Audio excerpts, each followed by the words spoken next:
அநேகம் வாலிப பிள்ளைகள் உண்மையா வேதனையோடு பாரத்தோடு சொல்றேன். எந்த குடும்பத்தில் பார்த்தாலும் தாய் தகப்பனாருக்கு மனம் வேதனை உண்டாக்கக்கூடியவங்களா இருக்கிறாங்க.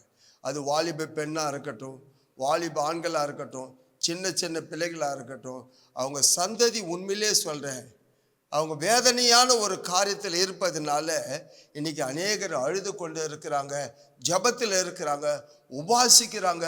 ஐயா, என் குடும்பத்தில் என் பிள்ளைகள் ஆண்டவரே பாவத்திலிருந்து விலக மாட்டார்களா, அந்த அடிமைத்தனத்திலிருந்து விலக மாட்டாங்களா?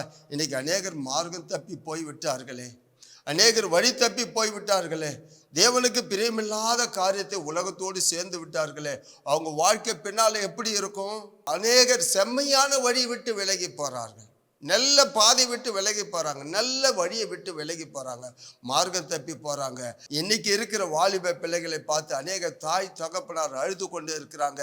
அவங்க பாவத்தில் மரித்து போயிருக்கிறாங்க. அவங்கள ஆண்டவர் கண்டிப்பா தொட வேண்டும் என்று நீண்ட நாள ஜெபித்து இருக்க உங்க கண்ணீரை ஆண்டவர் கண்டு கண்டிப்பா உங்களுக்காக மனதுருகுவார்.